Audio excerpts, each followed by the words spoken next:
and Commander-in-Chief of the Ghana Armed Forces, Nana Addo Dankwa Akufo-Addo.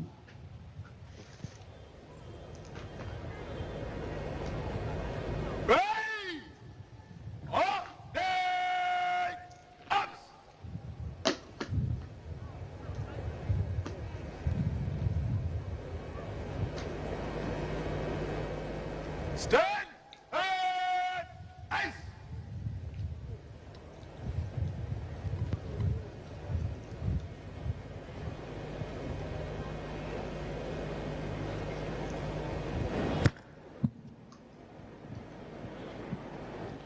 Distinguished ladies and gentlemen, may I respectfully invite our special guest of honor, the Prime Minister of Her Excellency Mia Amo Mottley, for her remarks.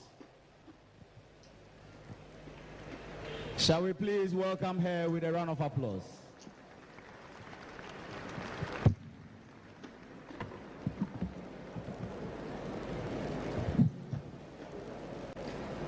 Thank you very much, Master of Ceremonies. President of the Republic of Ghana, His Excellency Nana Akufo-Addo, and First Lady of the Republic of Ghana, Mrs. Rebecca Akufo-Addo, Vice President of the Republic and Second Lady of the Republic of Ghana, Your Lordship, the Chief Justice of the Republic of Ghana, honorable members of the Council of State, ministers, members of Parliament, members of government officials of Ghana, traditional rulers and religious leaders of Ghana, members of the Diplomatic Corps, and indeed my own Minister of Foreign Affairs and my own Ambassador, distinguished Ghanaian citizens all. Today I am filled with such hope, and I am so happy to be here with you to celebrate the 65th independence of your country. On behalf of the people and government of Barbados, I extend congratulations, our warmest congratulations to you on the attainment of this milestone. For us, you were the beacon that shone the light almost 1 decade before we came to that own moment ourselves.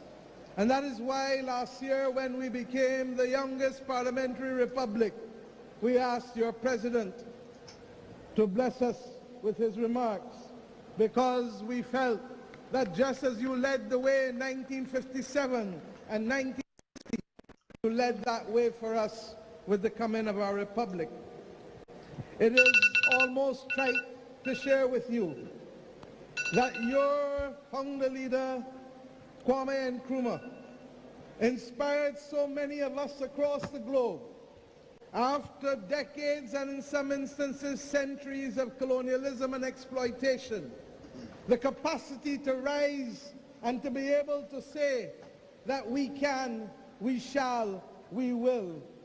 That simple example gave so many of us the courage that we too could and would and should.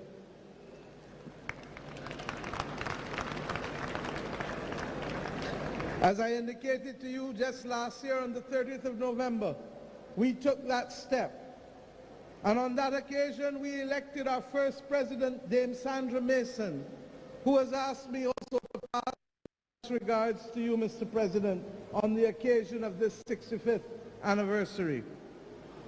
It is significant to us, sir, that when you spoke and shared your message with us as a Barbadian nation, you indicated that it was our great fortune to be able to complete this circle of self-determination at a time when the world has so readily embraced the principles of democracy and enfranchisement. And yes, my friends, and yes, the young people of Ghana in particular, I am mindful that for you, this may seem a journey that is long, long past from where it started 65 years ago.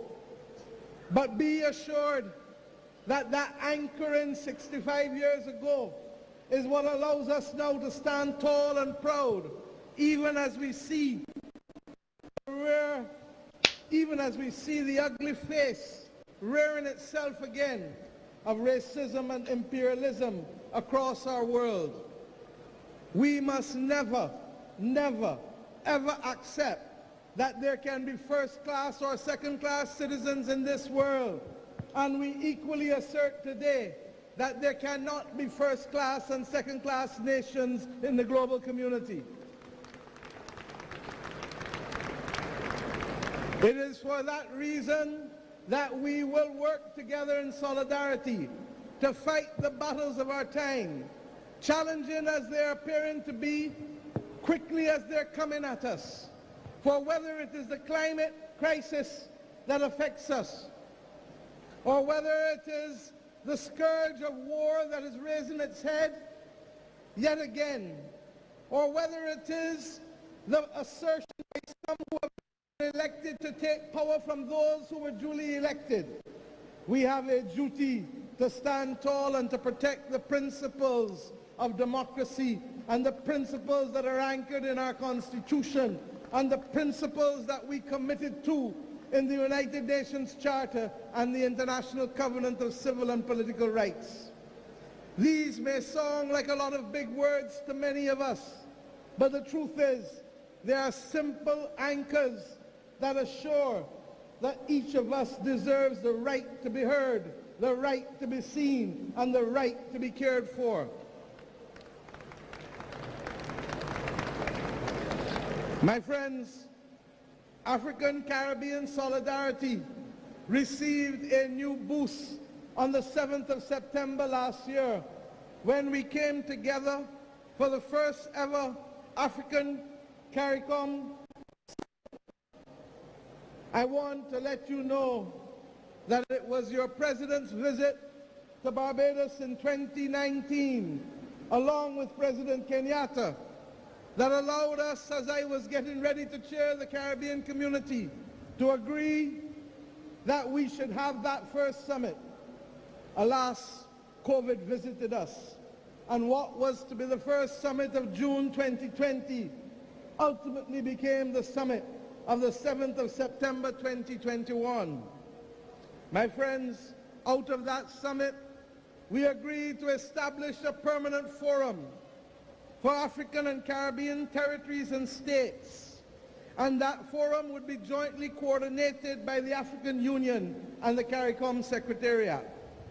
We agreed also to take steps that the 7th of September shall forever be known as Africa CARICOM Day. And we ask you, our brothers and sisters in Ghana, as we will in Barbados, to celebrate that day with the knowledge that those of us across the Atlantic can never be divided, not even by the forces of history or the passage of time. The establishment of this forum will allow for us to bring about synergies between the CARICOM single market and economy and the African Continental Free Trade Area. And it is significant that in both of these instances, our two countries lead the effort. In your case, for the Africa Continental Free Trade Area, and in the case of Barbados, for the CARICOM single market and economy. We've also agreed that we should collaborate and work much closer at the United Nations, because many of our objectives are the same and our countries lead the effort. We may have different routes by which we must get there, but if we have the same destination, and if we have the same purpose, then we have a duty to collaborate and cooperate with each other. We've also agreed that that collaboration should be heard as we raise our voices against the inequity of vaccine distribution that has bedeviled our world as if there were truly first-class and second-class nations of the world. We reject that. We reject that. We ask ourselves to cooperate equally on the matters of the climate crisis, and we do so conscious that each of us is affected. You here with the same coastal erosion, whether in the Volta region or the Greater Accra region, or with the flooding that has regrettably taken place in your own country in 2019 and as recent as last year in August. affecting your ability to produce food, affecting your ability to buy food, because the costs continue to rise. And now that it is compounded by the realities of the pandemic and the realities of the war in Ukraine, we expect, regrettably, that there will be difficult times, that there will be increases in prices continuing. And I say to you, the people of Ghana, that in the same way that we have in Barbados, to explain to our people that the cost of living that now chokes so many of our people is regrettably not national, but global in nature. For we only need to look at the impact that will be happening soon as we get our next shipments of oil, as we get our next shipments of food, as we get our ability to negotiate whether we can in fact get the shipping arrangements to receive that which we want to buy. But we know that we come from a proud and resilient people, and not even the combination of the pandemic and the climate crisis and the consequences of aggression in Ukraine can cause us to bow and to lose focus. Yes, the times will be hard, but our ancestors have shown us that even in hard times we can rise above this and hold firm to the view that we are a resilient and dominant people capable of moving strong ahead. It is for that reason, Mr. President, that when we look at the global architecture and the lack of fairness in the structure of it, we too echo your own cause and that of others, that the African Union should be given a chance to become part of the global leadership if it is to be legitimate and if it is to be morally accepted by us all. The G20 cannot remain 20. The G20 must become the G21, for we know that in the African Union you constitute the fifth largest economy in the world with just under 3 trillion in production on an annual basis. And we know that the 1.3 billion people of this continent actually have the greatest demographic dividend to be reached in the 21st century, with the largest percentage of young people on the planet Earth today to be found on the continent of Africa.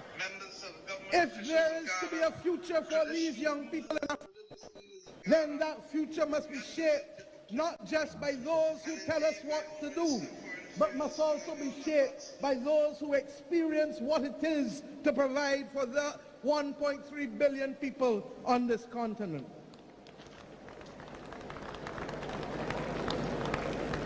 My friends, we stand in solidarity and in unity with you on these great issues. And I can do no better than to quote your own founder leader in his wise words as he addressed the OAU summit in May of 1963, when your president said, and I quote, "Do we have any other weapon against this design but our unity? Is not our unity essential to guard our own freedom as well as to win freedom for our oppressed brothers, the freedom fighters? Is it not unity alone that can well be an effective force capable of creating our own progress and making a valuable contribution to world peace? We must stand united now more than ever. And the calls to remove a member of the P5 this week only serve to remind us of the absolute injustice and inequity of the P5, the permanent 5 in the Security Council in the first place. And that is why we say there can be no first-class or second-class nations of the world. It came to a head, an absolute head, when the one that was given the power to veto literally this week ensured that that veto literally made the United Nations almost useless in its capacity to save the people of Ukraine as they faced down the weapons of Russia. We say today that it is not only there that there must be change, We ask the world to also recognize that the international financial institutions cannot accept that two countries, namely Greece and Ghana, can go to the market to borrow money, have the same credit rating, but Greece must be able to borrow, and regrettably, at a fraction of what Ghana must now pay for the cost of capital. That is and cannot be part of a fair and just world in the 21st century. And why must it change? Because in a very real sense, even though we settled the individual rights to protect each and every one of us, at the formation of the United Nations, we preserved an old colonial order of empires having the right to determine what the global should look like. We now know that it does not work. And we now know that the time has come to work together to change it for the betterment of the nations of the world altogether, yes, but in particular for the betterment of the people of our nations who were suppressed and colonized, regrettably, for too long. My friends, I ask us also to recognize that in today's world, technology makes geography and size almost irrelevant. And therefore it gives us that unique opportunity, and certainly as we have done in the Caribbean and in my own country, to assert that the time has come to reclaim our Atlantic destiny, that the time has come for strong strategic leadership. And that is why we have come to look to you on so many things for partnership as you have. I stand here today on your Independence Day to thank the people of Ghana for being able to support us in our need for nurses, with the first 95 nurses having gone to Barbados in July of 2020. We thank you, the government and people of Ghana, for that most generous gesture.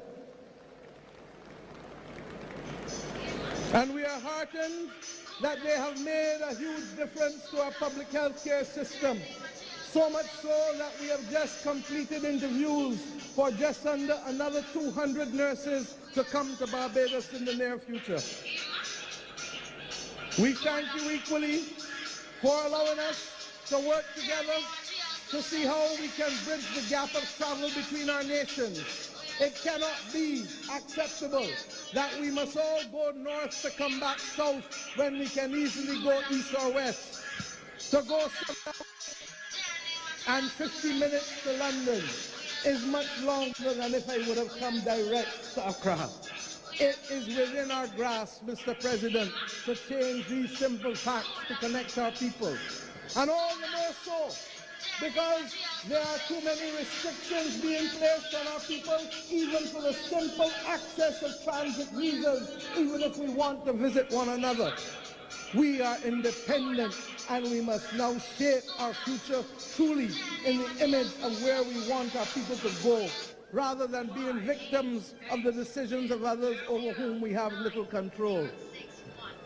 I am happy that we were able equally to establish in the last year a mission, an embassy in this country to be able to promote trade, culture and diplomacy. And the Barbados Embassy at Ghana in Accra is one of our first continental Africa, along with our embassy at Nairobi. That it has taken 55 years for us to have a presence in Africa is a regrettable thing. That it has happened is something of which we can all be proud, for it lays the foundation for greater cooperation between our people in the small and the large things that matter. Mr. President and the people of Ghana, let me say that I want to share just a few 2 minutes with you about who we are as Barbadians and what we stand for. We are a people who are very proud, and we know, as I did and said when I addressed your parliament, that we were an Akan-speaking nation in the 17th century, that many of our people owe their inheritance to this great nation. And it is that spirit of resilience that you have shared with us that has come through the centuries in spite of the horrors of slavery. That for us, on 166 square miles, land means everything. And therefore not just the possession of land, but the ownership of land must matter. That in our country, and I say so conscious that here in the Cape Coast, education has been critical to you in this part of Ghana. Equally, education is the bedrock upon which our nation has grown and has become more stable and prosperous. I say to you that it is our mission to erase poverty from our landscape, because poverty is a cancer that takes away from our people the right to choose and the right to be.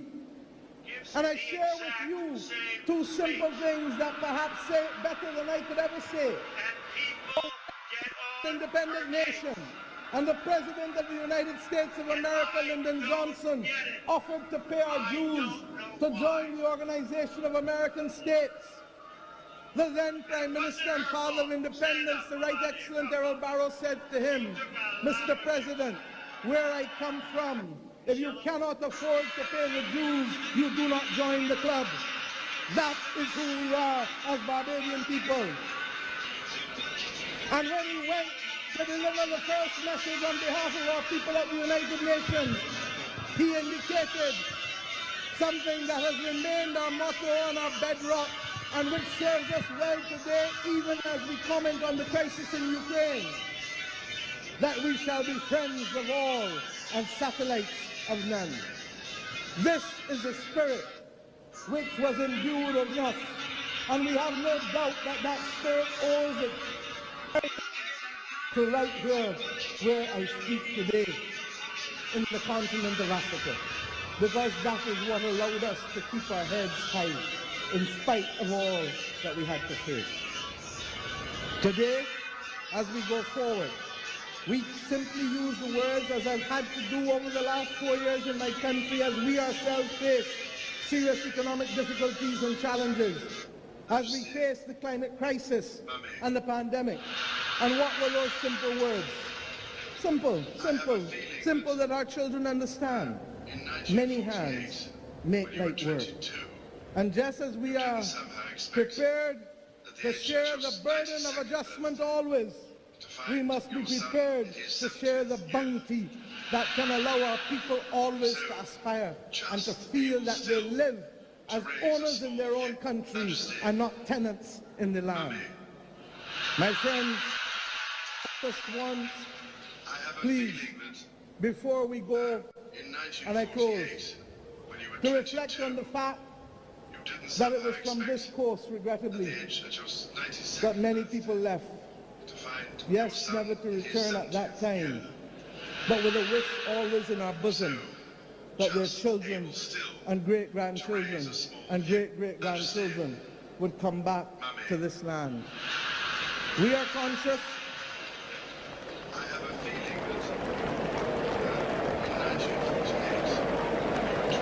it is emotional.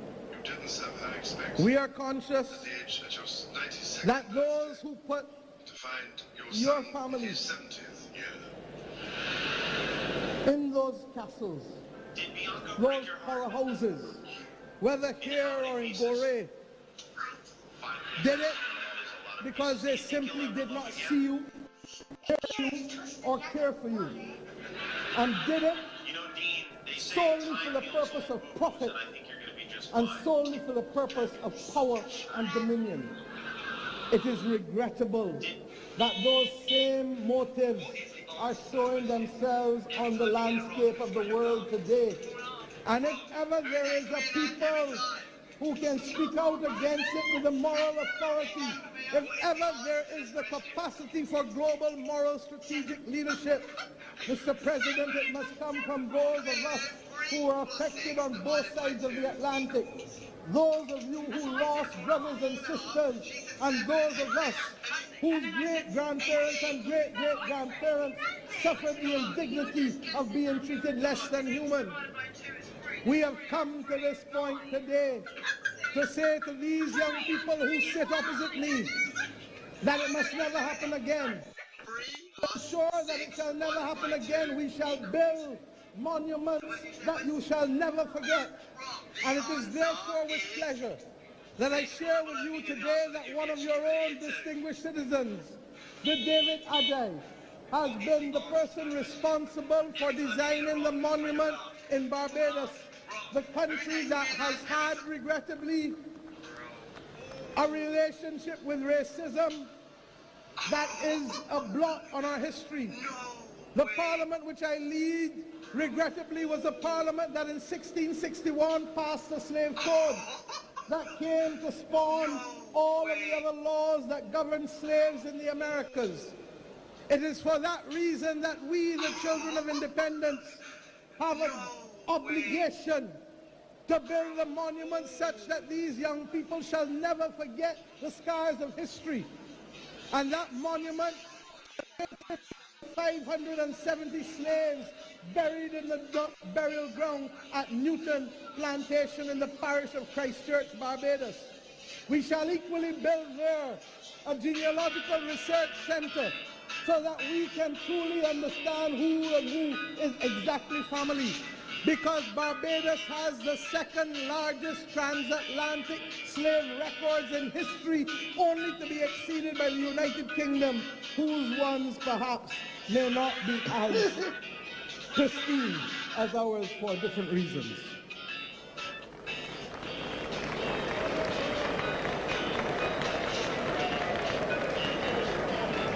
The monument that he has designed shall have 570 timbers standing tall.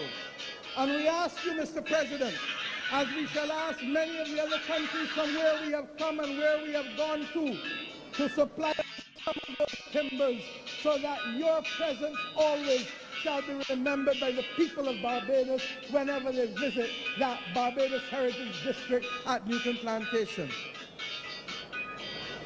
I end simply on this last point. The discussion of reparations can never be an easy discussion. It is complex. It is difficult. The heads of government of the Caribbean community have assigned me the responsibility of writing the heads of government of those European states whose governments were responsible for the extraction of wealth from our countries for centuries, and who extracted wealth, I dare say, from your continent and your countries too. There are those who will say and remind us that the specter of war makes it an inconvenient time to have this conversation.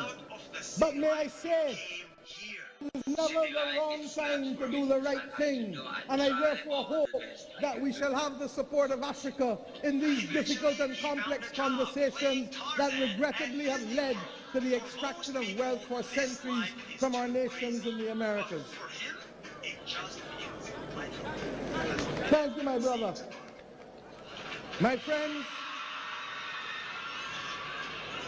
we come to you today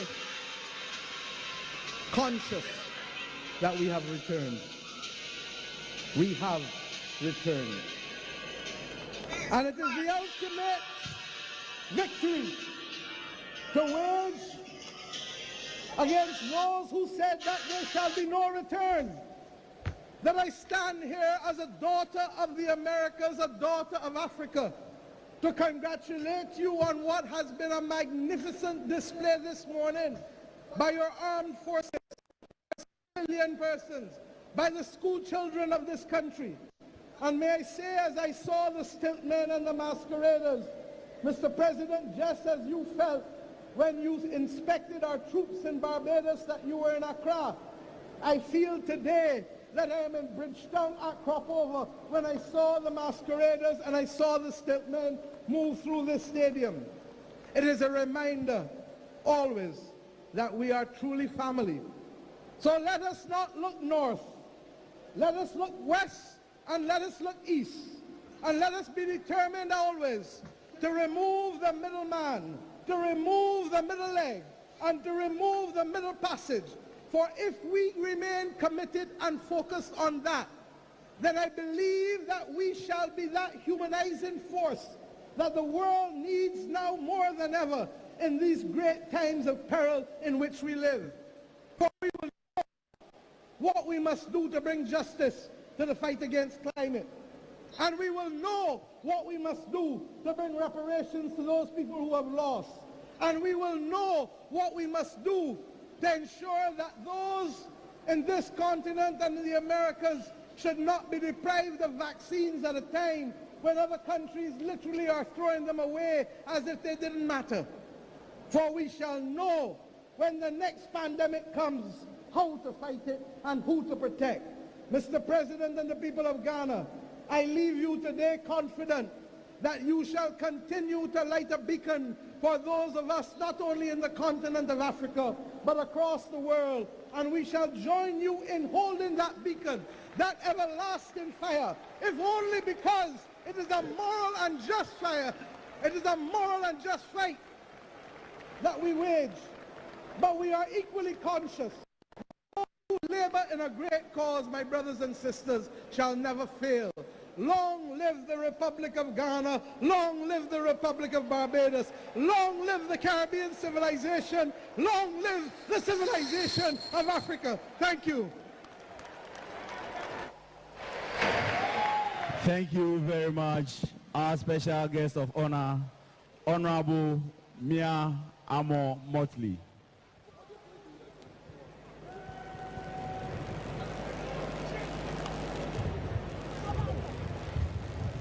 Show the ups.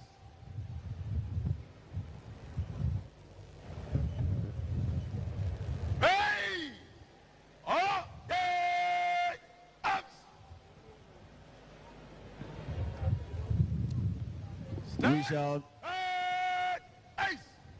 We shall now have a drum appellation. Students from Obrachere Senior High